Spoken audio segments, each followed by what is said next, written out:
The International Energy Agency estimates that globally, about half of all energy consumption is used in the production of heat for homes and industrial purposes.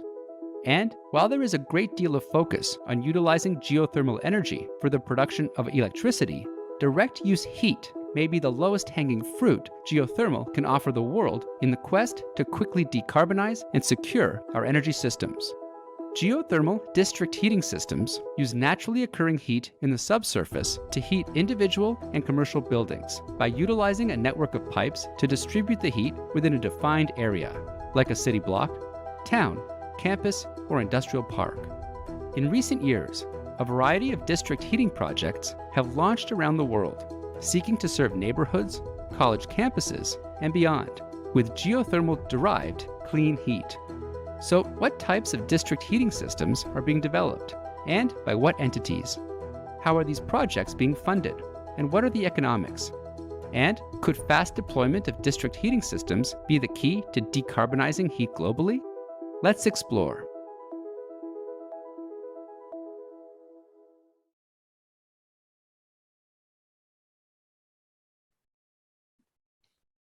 Hello, everyone. I'm Sean Porse, and I'm an international relations specialist with the U.S. Department of Energy's International Market Development Office, and I'm pleased to be your moderator for today's panel this morning on decarbonizing heat with geothermal. Pivot is all about the opportunity and the promise that geothermal has and what's coming next. Well, this particular section will be all about what's coming next as well as what's already here. I'm thrilled to have panelists joining us today who are experts, practitioners, and frankly, all-around doers who are making important inroads into unlocking geothermal heat as a key to global decarbonization. With that, I'd love to introduce our panelists and have them join us on the virtual stage. And maybe we'll start with Carolyn.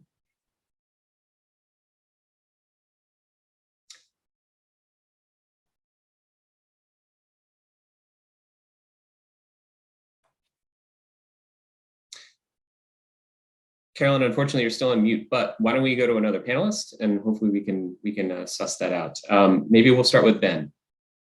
Thanks so much, Sean, and hi, everyone. It's really nice to be here today.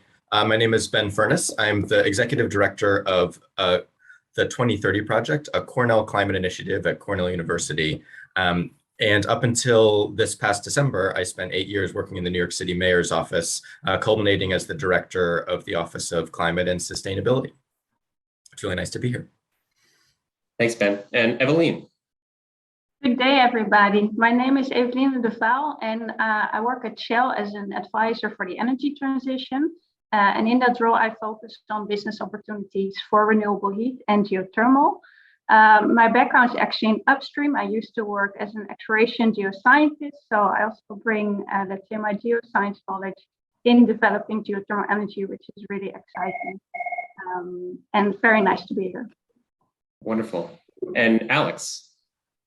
Hi, my name is Alexander Richter. I'm the founder and editor of ThinkGeoEnergy, a geothermal news platform, and I've been for the last, well, probably 7 or 8 years, kind of really pushing the topic of heat as part of what we offer in geothermal, and try and hopefully kind of report more on that in the coming years. And in April of this year, I was really pleased to join the Danish company Innargi as head of business development and focusing on the development of geothermal district heating projects in Europe. So a very exciting thing and doing something practical that I've been preaching for so long.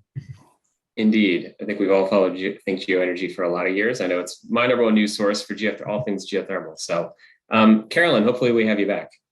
Let's hope it. Is it working now? Yes, correct. I hear you.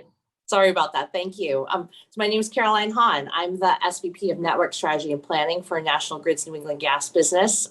National Grid, for those of you who aren't familiar, is an energy company in the UK and the US. And in the US, where I'm focused, we deliver electricity and natural gas to around 7 million customer accounts in New York and New England. So my role at National Grid, I'm responsible for asset engineering and work planning for our natural gas system and delivery for National Grid's close to 1 million customers in Massachusetts. So I'm excited today to talk about our recently launched fossil-free vision, the important role that we think district geothermal heating has to play in that.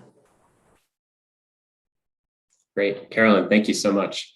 Well, I want to dive in because all of you are doing exciting things. You're actually building stuff. You are out there developing the commercial market for geothermal heat and increasing that opportunity transatlantically, right? We have folks spanning the Atlantic Ocean here this morning joining us, so really appreciate that.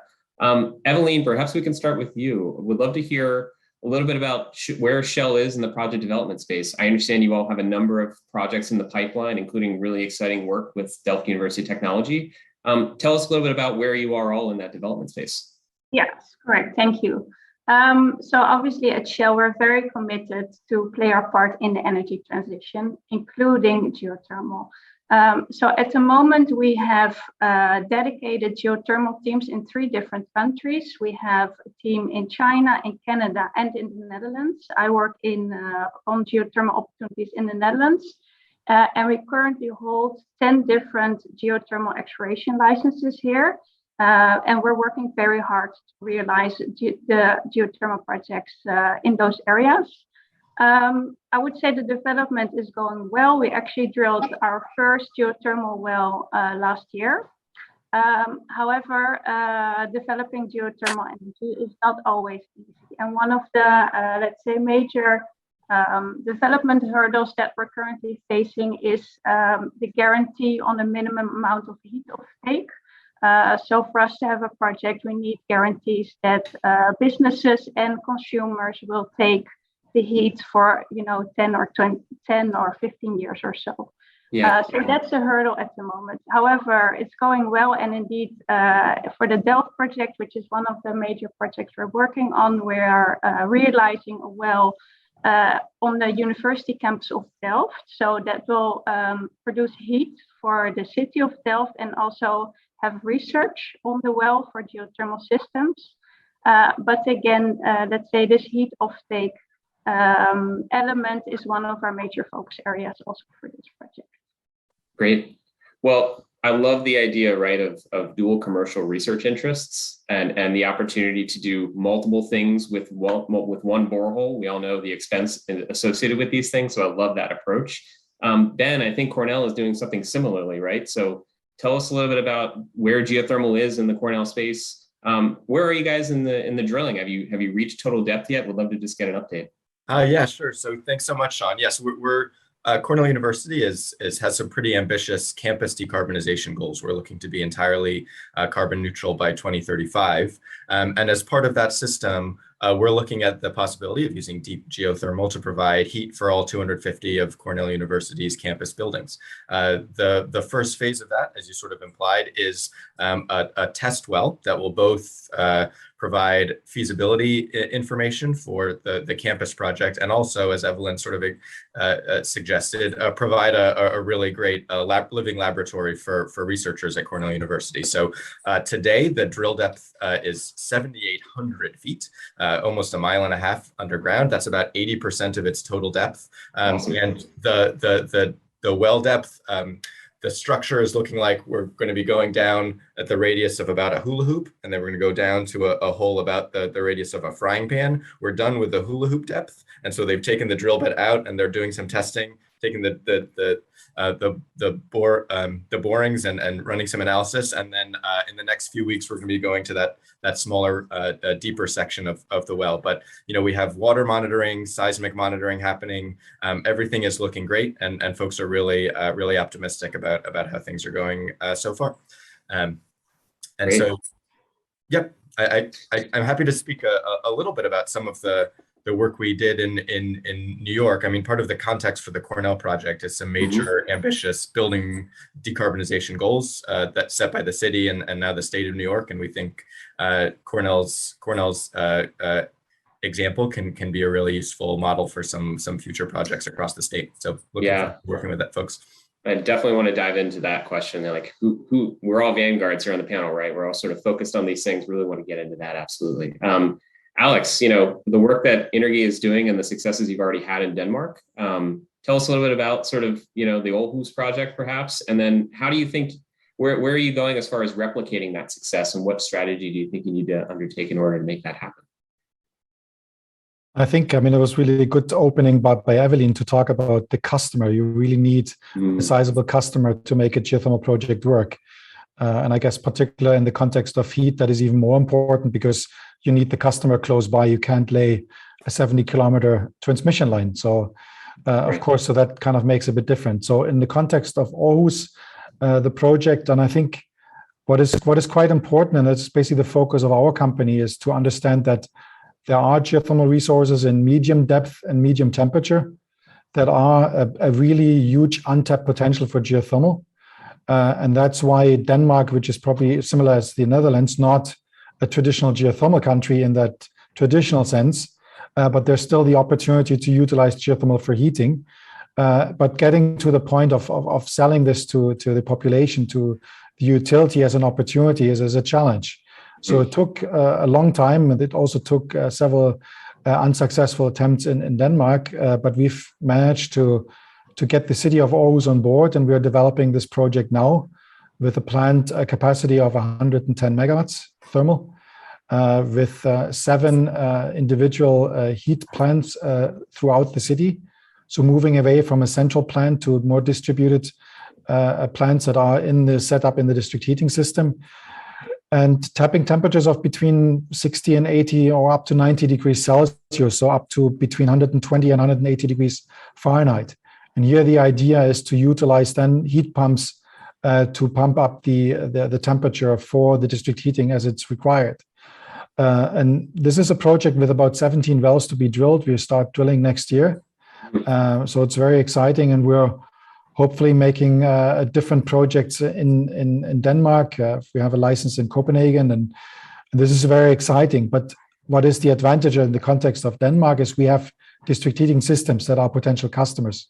Yeah, and that naturally makes it quite interesting. But to leave on the note of course, we see this as a model elsewhere. So we're looking at other European markets to expand what we're doing and offering the same thing to other countries. Yeah, and again, we're not going to have enough time, but we definitely want to talk about that market opportunity question too, because it's the US versus the EU, right? There's a whole different spectrum of where things kind of exist, but I think that value recognition piece is really important. And Carolyn, last but not least here, tell us about how geothermal got on National Grid's radar, and how has it been integrated into the fossil-free vision that you all have planned? Yeah, so as we think about our overall fossil-free vision, we know that for our customers, they're in a lot of different places, and they're from a budgetary perspective, not just geographically, but also where their housing stock is. And so for us, as we think about the clean energy transition, and for our customers, it's very much about affordability and getting our customers on board. And in some cases, we think that district geothermal heating with heat pumps is a phenomenal way to provide clean energy in a way that is efficient, especially in areas that are very difficult to fully electrify, just because of the heating demand overall. So as we think about just geothermal, this is something that we think is a great tool in our toolbox. We have other tools as well. And first, we've got to start with energy efficiency. We talk about that a lot, as well as decarbonizing our gas and using our gas network to provide fossil-free fuel. But then when we really get into it, how do we actually also give an offering to our customers to be able to have affordable heat and clean, and geothermal and district geothermal is one of those ways to do it. We're really excited as we think about it, because we have a number of demonstration projects that we're kicking off now, and things are happening now. And one that is near and dear to my heart is our geothermal demonstration in Massachusetts, where we're really looking to test out some different things. We've talked about guaranteed offtake and getting your customers on board, but we're actually recently filed our implementation plan to demonstrate 4 different individual projects where we'll have 40 to 60 customers, mixed use along the way, to really test out what does that look like. And we'll be paying for the customers' appliance change outs. We'll be paying for the installation and maintenance of the equipment. And we think this is a great way to learn about customer behavior and the practicalities of installation in congested right-of-ways, and really about total costs overall. So I think this is a great way to get started, and we're really excited. That's amazing to hear about 4 new sort of pilot projects being planned in the Northeast, sort of focused on ground source or geothermal opportunities. That's awesome. I guess I want to go back to, you all have alluded to a little bit about this, right? There's a there seems we're on the precipice of a new recognition of value associated with geothermal heat. There are new companies like yourselves on the panel here who are focused on this in the EU. There's also in the US an emerging recognition of the opportunity that things like geothermal district energy and district heating sort of provide. Curious, throw it out to the panel. How has that value recognition evolved from your perspective from maybe a few years ago to now, or even in the past few months, and where do you think we're going with that? And perhaps we could start with our EU partners. How about Eveline? Just with Shell sort of having a commercial interest here, sort of how has that shored up your sort of value recognition that geothermal heat is a sustainable business opportunity for you all? So I think in the Netherlands, first of all, geothermal is getting more and more attention. Now specifically with the higher gas prices, there's a lot of attention also from small businesses that use a lot of gas to look into geothermal. So in that sense, naturally, people see the value of geothermal, not just because of, let's say, the environmental or like low carbon footprint, but also very much from an economic view. And of course, we see that as well in our business case. If we compete against gas-based heat, gas-based heat is cheaper than developing geothermal heat. I mean, but that is something that in the future will likely be different, and that's a major change. I mean, in that context, I think what is quite interesting to see is that the EU has predominantly focused on electricity production with regards to decarbonization. And I think it's only 2-3 years ago that heat kind of like really entered the political arena in the EU as a major topic, even though it's 50% of the energy supply in Europe. So decarbonization discussions started 2 or 3 years ago, but nothing really happened. And of course, the current situation in Europe has changed this quite dramatically, last but not least with higher prices. So decarbonization is an important aspect, but also is energy security and the level of supply that is available to cities and heat suppliers. And I think that's where all of a sudden, geothermal as a national resource and a local resource kind of makes it really important, apart from the price, where we are now even more price competitive, even if you don't calculate in carbon emissions, etc. So that is all of a sudden kind of changing the game for geothermal, like incredibly and very dramatically. Can we deliver as much as we've been asked for? Definitely not. But it clearly kind of highlights is that there's so many cities, utilities asking for geothermal now. It's incredible, and it's going to be very interesting to see how we can evolve this. But what is interesting, and I want to put this in the discussion as well, is that understanding that we can move with heat beyond traditional geothermal resources. That kind of, we've talked about Italy, we've talked about Iceland. There's been a limitation to what we've seen geothermal to be delivering. But of course, heat kind of changes the game. It is much wider, way more countries can utilize it, and provides fantastic opportunities in the heat. And combining this with the heat pump and the shallow geothermal market and the technologies kind of create incredible opportunities also in the mix of both technologies. I was going to pivot to you here, right? So upstate New York, we're talking about a place where traditionally in the United States, we also haven't seen a lot of, particularly in the power side of geothermal, this is a new frontier that you all are approaching. So how is New York sort of seeing this from your lens, from your former time in the New York City sort of mayor's office, and thinking about this? What is the value sort of proposition here? Sure, I'd sort of say a couple things. First, when New York City looked at its greenhouse gas emissions, I mean, it's fairly straightforward that a huge share of the carbon emissions that the people of New York City are responsible for come from the fossil fuel that's burned on site in their buildings. And this is pretty typical across the northeastern United States. 20 to 40% of folks' carbon emissions come from on-site fossil fuel for heat. And so as new sort of regulatory structures were put in place, the de Blasio administration worked with the city council in 2019 to pass a pretty sweeping set of carbon targets for existing buildings. So this was it's known as Local Law 97, and it's a technology agnostic limitation on greenhouse gas emissions associated with buildings. I mean, I think something you're seeing is, as folks are looking at how they're looking to comply, so we sort of anticipated a blend of efficiency improvements, electrification, and shifting to cleaner fuels for on-site combustion for heat. I think what you're seeing is a lot of folks are looking at the full range of geothermal options, from ground source heat pumps all the way to sort of deep geothermal, and that's a really appealing regulatory dynamic for the future of geothermal in the Northeast. This was sort of accelerated a bit when we passed just this past December a law requiring that new buildings in the city of New York would be primarily electric buildings. So this is it's sort of known as a gas ban in many places, but we really sort of see it as accelerating electric building development in New York City. And I think as folks look forward to how they'll be providing heat for those buildings, I think folks will be looking at the range of geothermal options. And to the extent that New York State has been looking at this, a similar requirement for new electric buildings didn't make it across the finish line in this past legislative session, but I think folks widely expect that there'll be a similar regulatory shift statewide coming fairly soon. And in parallel with that, there was a law that was passed that Carolyn probably thinks a lot about, that allows New York State utilities to be developing geothermal district systems and providing heat as one of the services that they offer as sort of a regulated utility. One thing that we're excited about at Cornell is our geology is not that unique.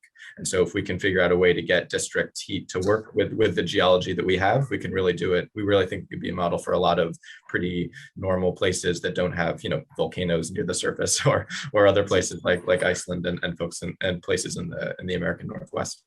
I think that's incredibly important, Ben, the idea of, regionality and transferability. It's not a matter that we need to drill a well in every single, 50 states here in the United States or every country abroad to sort of demonstrate that these are opportunities we can seize right now. And there are similar geologies all over the world that sort of offer that.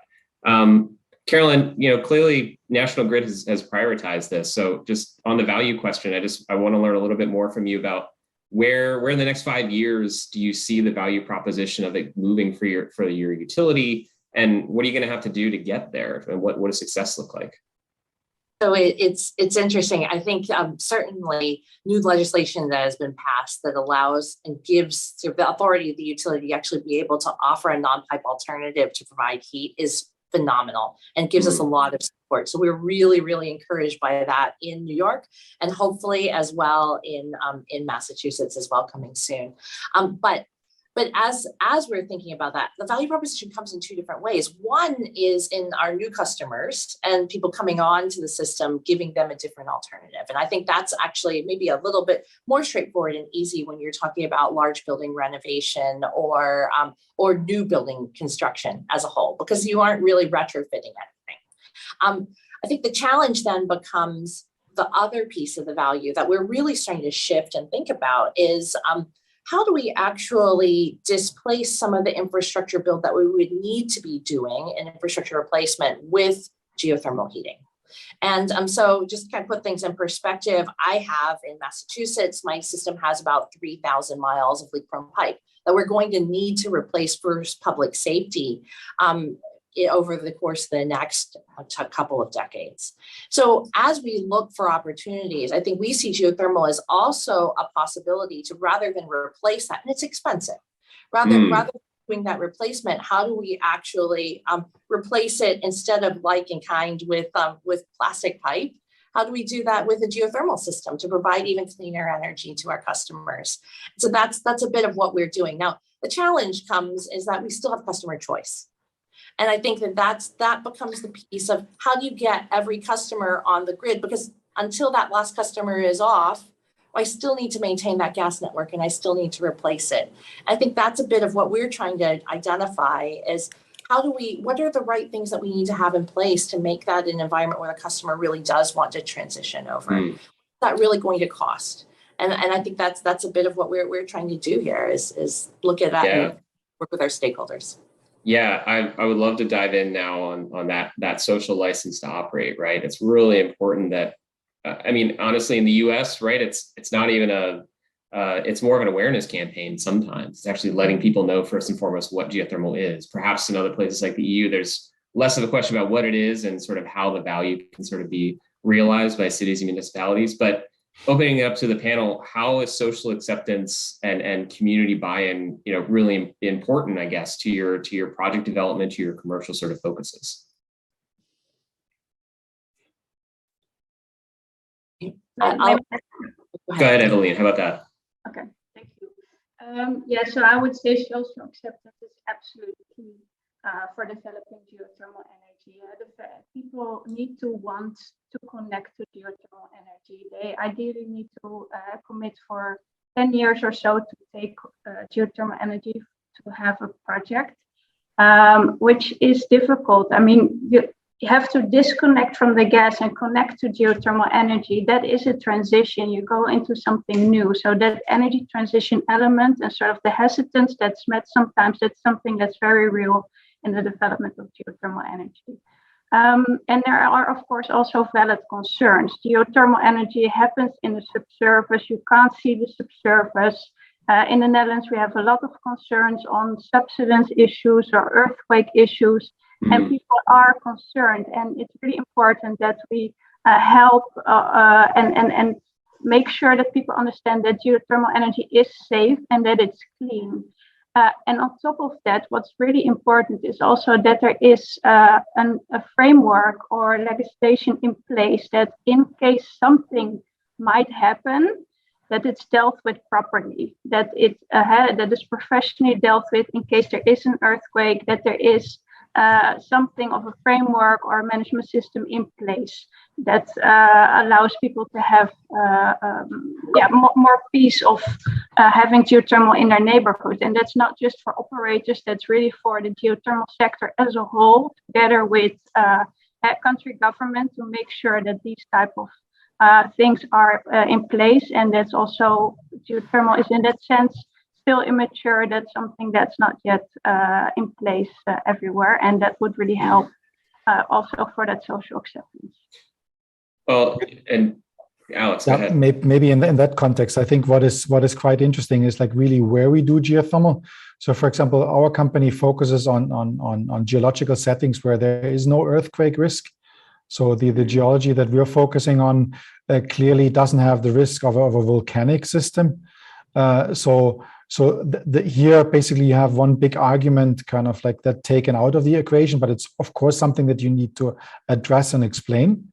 But on the other hand, what is also incredibly interesting today, and I mean, both on the price, Caroline mentioned this about the individual choice versus district heating. I think in Germany, it's the other way around now, that the utilities are forced to connect everyone.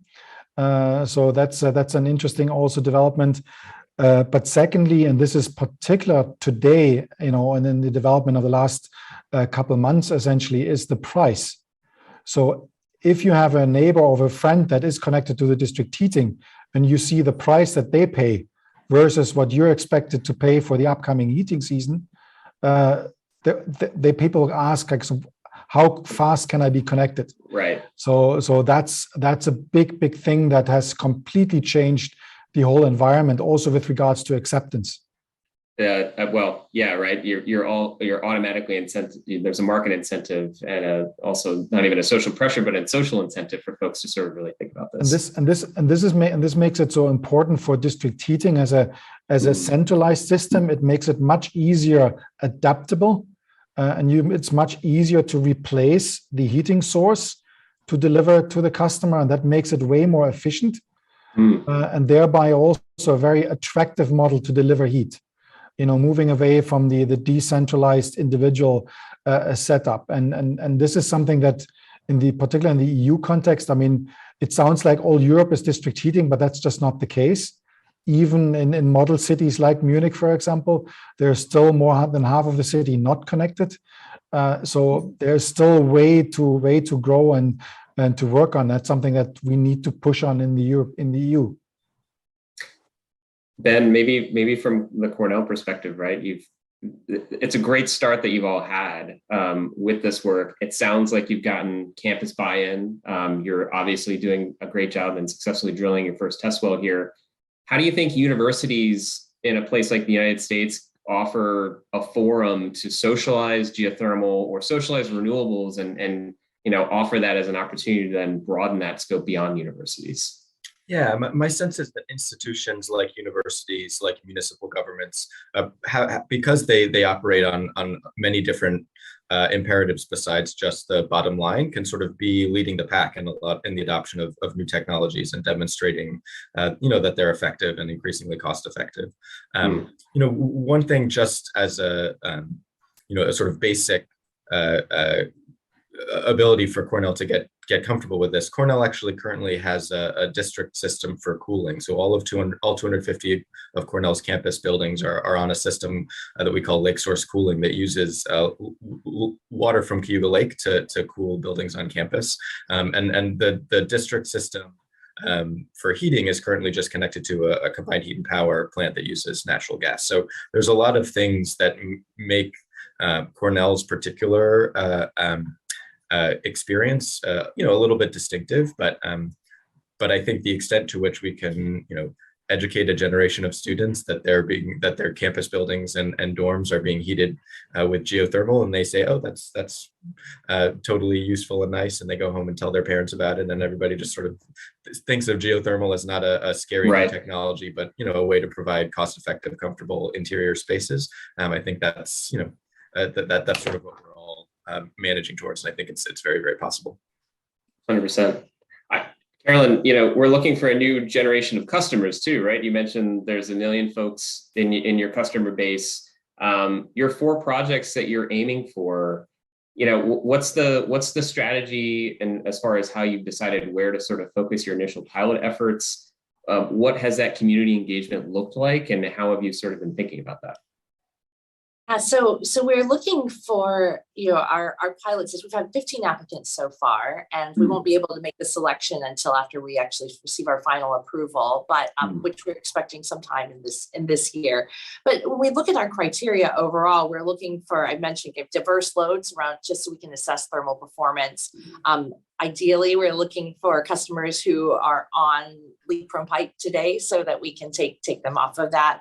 We're really looking to test out what's constrained access in urban areas, so we can see what does that mean, because we're really looking to learn, as well as, and I think this is the key one, is we're really looking for customers who are in our environmental justice communities and low-income communities, so we can actually make a difference, but also understand what is it really going to take. And so to do that, we've done a lot of, I like the word stakeholdering. I guess that's the engineer in me, because there's a lot that goes into it. But as we think about that, we're engaging with our municipalities directly to understand and educate about what it is, really leveraging also some of our groups that are local nonprofits and stakeholder groups that are really champions of district geothermal.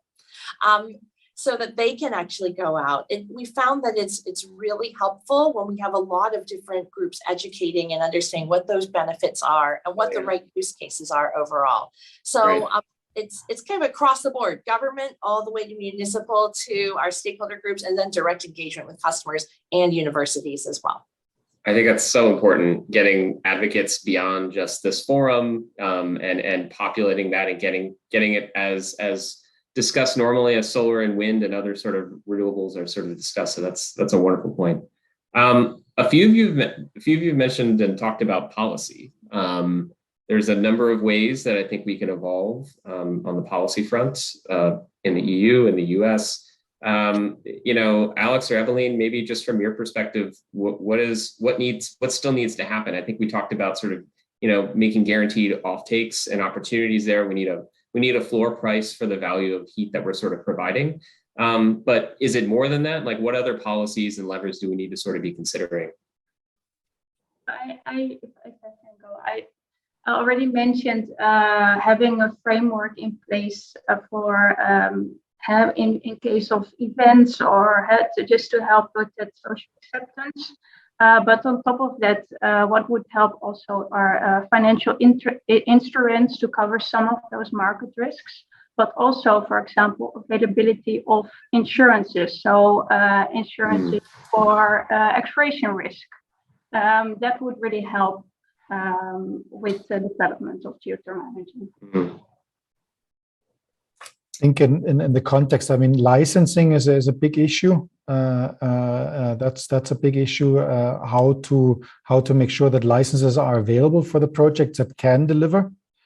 We've had this in Europe a lot, that you have a lot of license grabbing, and a lot of licenses are taken, and not necessarily favoring those players that actually can also financially develop those projects. So there's a lot of blockage if you have licenses that are not being developed. So there's certain aspects there. Otherwise, I think it's also very important to understand the cost competitiveness of geothermal in the context, and how basically the playing field is fair for the different sources. So I think that's also very crucial. The permitting, and of course, but I think particularly in the context for heat development, is that given that you want to develop heat close to customers, you are being pushed very much into urban development and urban areas. So of course you need the acceptance of the population, but you also need politicians that support you in that work to bring those drilling rigs into the cities and to drill for that period of time. And I mean, how deep you go, I mean, it dictates how big the drilling rig is and how noisy it is. But it is a challenging thing, and for that you need politicians that are willing to support that, also with the necessary permitting within the city. I mean, Ben, you all have a drilling rig on campus right now. Tell us about how did you get leadership buy-in, and what policies or sort of practices on the campus sort of needed to change, and where do you kind of see yourself going from there? Yeah, I mean, I think it was really useful that there was both internal buy-in for the sort of ambitious decarbonization plans, and then a lot of community organizations and climate activists who are really pushing Cornell hard to decarbonize as quickly as possible. I think anyone who's been to any upstate community knows that it's complicated to put big, tall structures just about anywhere, and certainly a large drilling rig is no exception. But I think that it's right now the drilling location is on a parking lot at the edge of campus, and there's a lot of broad acceptance. The site itself is actually, the fences are completely see-through. They have an on-site person who will answer any questions, and folks from the community are welcome to come and look at it. And I think by making it less scary or alien as just a thing that folks can come and see and ask questions, Cornell's proceeding in a really open and transparent way with the broad community. One thing I would say is I think there's definitely a major role for policy at every phase of the technological development spectrum. So I would be totally remiss if not pointing out that a lot of Cornell's funding for this particular project came from the Federal Department of Energy,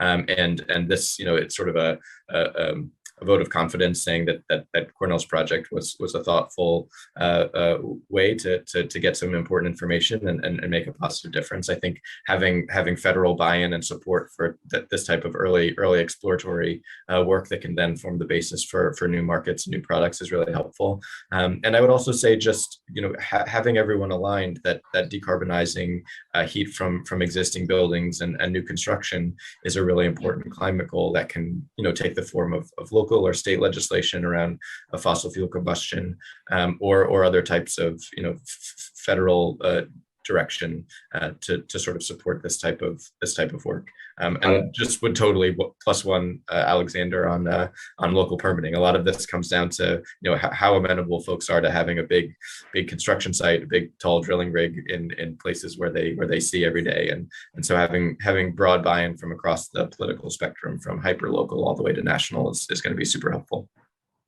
I couldn't agree more, particularly sitting in the seat where I see it, at least on a day-to-day basis. Carolyn, how can the model that you are enacting, how can that expand beyond Massachusetts and New York? I'm curious if other utilities have inquired with you all about sort of the fossil-free vision, sort of your strategy. Is it replicable right now across in other parts of the U.S.? And what do you see is there a policy challenge there, or is it more of just we have a traditional infrastructure set that isn't matching a district heating sort of approach? I think that there's smatterings across the U.S. in different areas. The Northeast in particular, the value case changes because of how hard it is to heat and how cold it actually gets. So I think that their eyes are looking at us as to what we're going to learn here. Because I think as we start to scale, very much of what we think about around district geothermal is going to be about driving down the cost to make it scalable. And when you do that, you do need to, coming back into what Alexander and Eveline have talked about, you need guaranteed offtake so you can build the right workforce to actually have that grow and continue in the US. And so, and for a utility, guaranteed offtake actually means it starts with regulatory policy. And so I think that the other states are looking to us to understand what is that right policy? What does that mean in terms of rate making? What does that mean in terms of safety?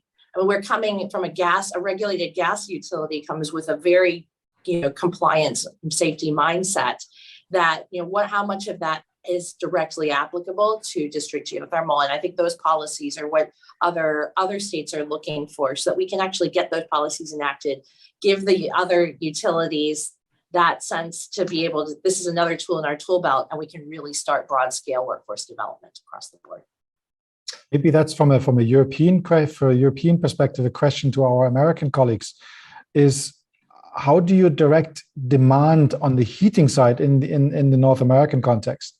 I mean, I think in Europe it's somewhat clear, but in the North American context, I mean, the portfolio standards did a great job in creating demand for renewables in the power sector. But is there anything remotely in the US context that could push heat demand for green and renewable heat? Currently, the goals, I mean, I think each of the individual states' goals around decarbonization and emissions are one way to drive it, but directly getting your consumers to choose when it comes down to forcing retrofits of homes, for example, when we look at building stock, I think that's where the challenge truly is when it gets down to it. And we think about near-term affordable pathways. So currently that there isn't, it's not quite that straightforward, which is why stakeholder engagement is so absolutely critical. Mm-hmm. So we are going to shift a little bit. I will tell you there are more questions in the chat than we will have time to get to, but I'm going to endeavor my best here. I'm actually seeing, Carolyn, a lot of people are curious. Perhaps it's not intuitive to folks to think about the idea of transitioning a large set of infrastructure that you're working with right now with natural gas to geothermal, the value proposition, but more just the cost and economics associated with that. You mentioned a little bit about your strategy about how to get there, but have you, in doing the math, have you seen the numbers sort of work out and moving beyond the pilot phase? Is that part of the goal to sort of understand how this can be replicated? Yeah, and I think it's a bit of the latter. Is the pilot phase is really going to help us understand what those costs will be in comparison to using it's another tool in the toolbox. We don't think that one size fits all solution that will be able to replace the entire natural gas network with district geothermal. That doesn't feel right. But on the flip side, we do believe that there is a place for it. And part of what we're trying to understand is where is it economically feasible to do that. But in the pilot, it is also hard because ideally in the long term, we're looking at, in a decade from now, the cost to install a district geothermal grid should be significantly cheaper if all goes well than it is today in a small scale pilot. And I think that that's a bit of what we have to think about when we extrapolate. Got it. I mean, Alex, Innargi is sort of focused on this same question, I guess, over to you as far as total cost, infrastructure, sort of retrofitting. In talking with, Aarhus or other municipalities, are these generally tractable discussions, or is there a lot of work to do to sort of convince stakeholders that there's an opportunity from a business case here? Well, I mean, our business is basically, or our business partner here in this case is the utility that feeds in the district heating, so the district heating provider. Right. So we're not dealing with the individual customer. We're just basically replacing a heat source and feeding into an existing system.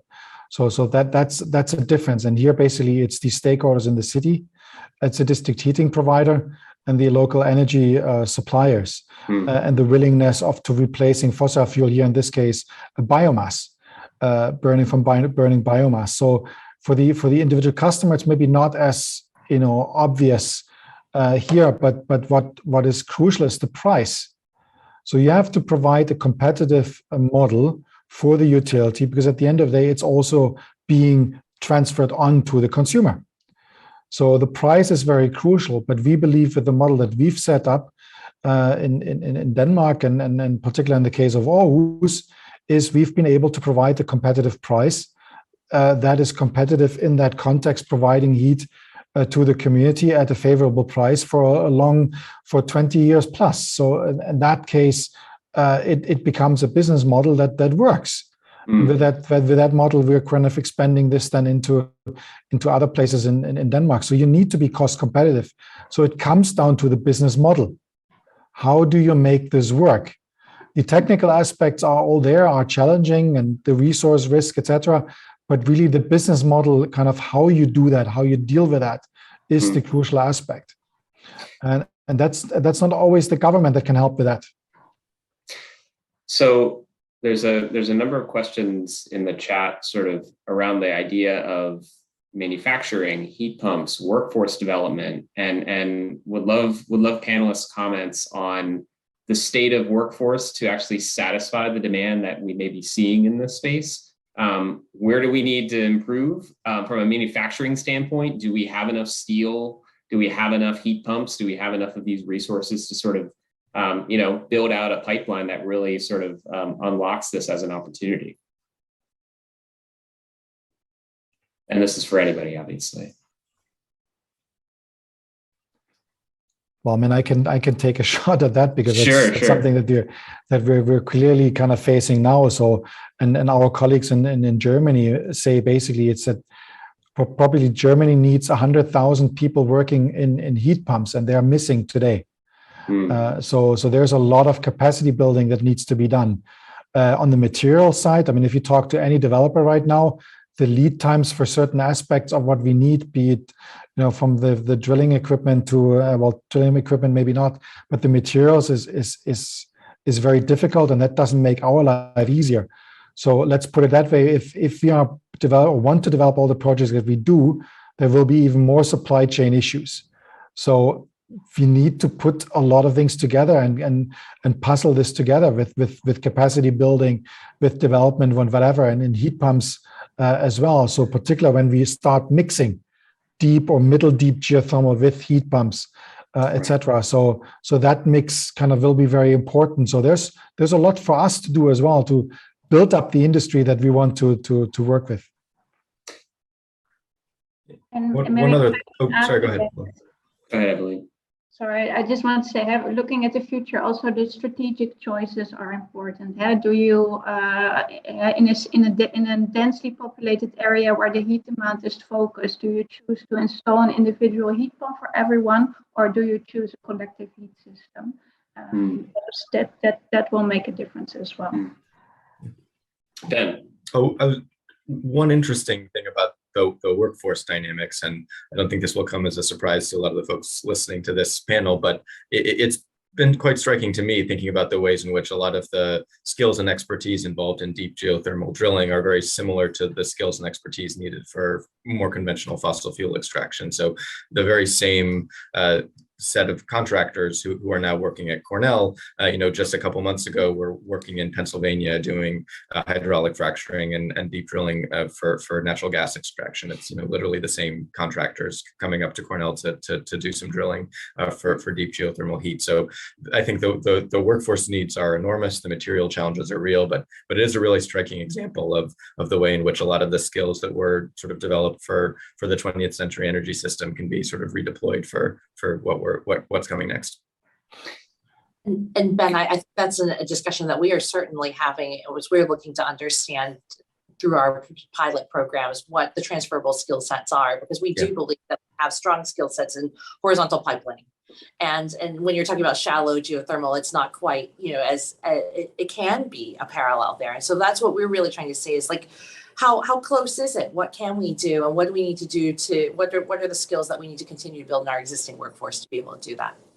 Absolutely. And if you see, I mean, like also the whole energy storage, heat storage, aquifer storage, there's so many things happening that also change our industry quite a bit, and kind of even allow this crossover from oil and gas even more so to come at play. So it is very, very interesting, and it ties into civil engineering on the surface side, city planning, all these kind of things that play together. How do we plan in heating facilities, away from large scale fossil fuel based plants to smaller scale, and build this into the environment? So this will be an utterly interesting field going forward, with architects, with city planners, and putting this all together. It's super exciting. So what I'm hearing is all hands on deck then, essentially, to get everything where we're trying to get. One final sort of thought and question, and then I think we'll ask maybe some of your final thoughts.